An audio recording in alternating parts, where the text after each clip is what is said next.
Hey everybody, this is Jim at FreeChartVideos.com. It's a little after 9 o'clock on a Wednesday evening, July 13th, 2011, and we're going to look at the S&P update.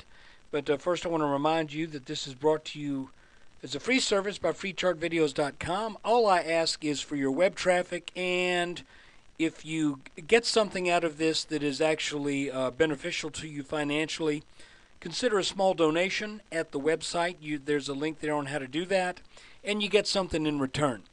I want to remind you this video is for educational purposes only. It is not intended to be used as investment advice.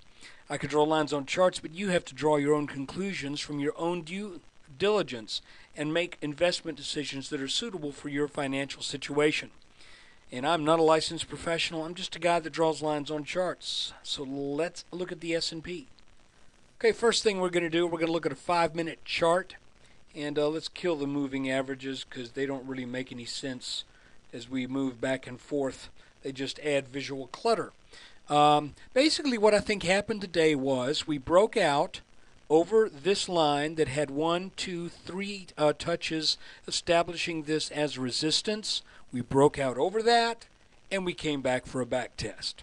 The back test also basically took the levels right back to this little rising line right here that is the neckline of our inverse head and shoulders pattern that's at the bottom here. See how that line right there is rising? So, the markets looked really strong and gave up a lot of that.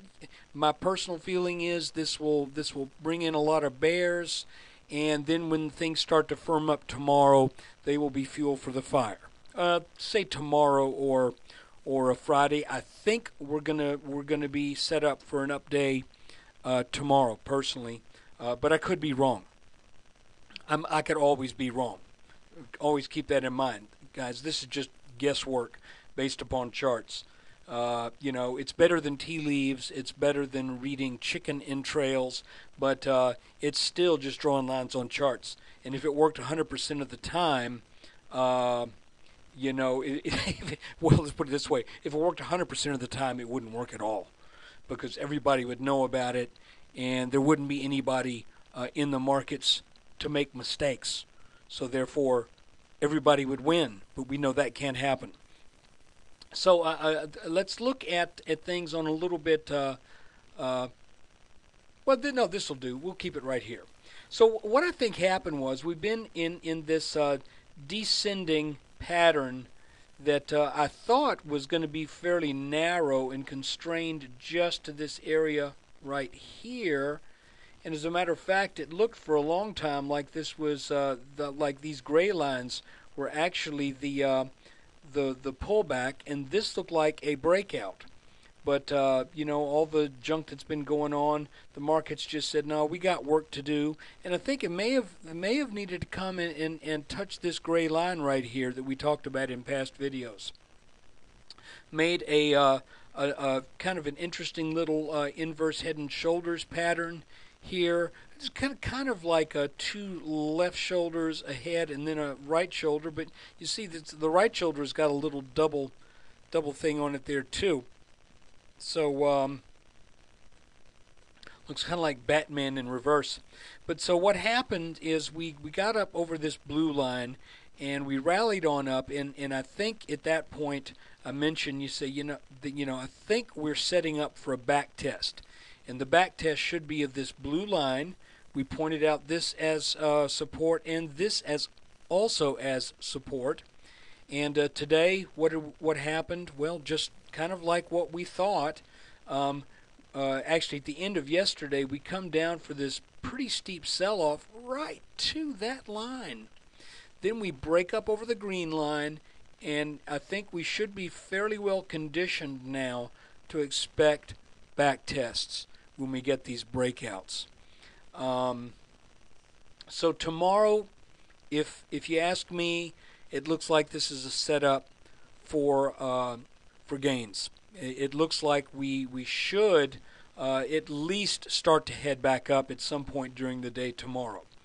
And what's kind of interesting is where the S&P was down, there's been kind of an inverse relationship between the S&P and the dollar. And I noticed that, well, I'll tell you what, let's just take a look at it. I'm going to bring this up real quickly. Tell you what changed my mind, since I don't have permission from the folks at that website to show you anything. Let's just suffice it to say the dollar has been crushed. But that inverse relationship between the dollar and the S&P and the markets in general kind of bucked the trend this afternoon, and even after hours, with the dollar gapping down in the futures, just looking at the dollar index. So look, guys, I guess all we can do is keep an eye on it tomorrow, see what happens, and I'm expecting either some flattening out action or a slight turn up tomorrow. And I don't think it's going to be really fast, because if you look at this round pattern right here, if this is like what we call a cup and handle, then I don't think it's going to come down like that and then just go straight up. I think this is going to come down and firm up and then begin to round up, much as we did here and here. So this kind of makes sense today. I was hoping it wouldn't happen, and unfortunately it happened while I was on the road driving to North Georgia to go to my mom's 92nd birthday. And but anyway, c'est la vie, that's the way it is. It is what it is. So let's keep an eye on it tomorrow, and I would appreciate it if sometime between now and tomorrow you could visit freechartvideos.com and spend a little time at the website, check out the forum, and like I said, if these videos have been of measurable impact upon your financial outlook, then consider a small donation. You get a gift in return. Thanks.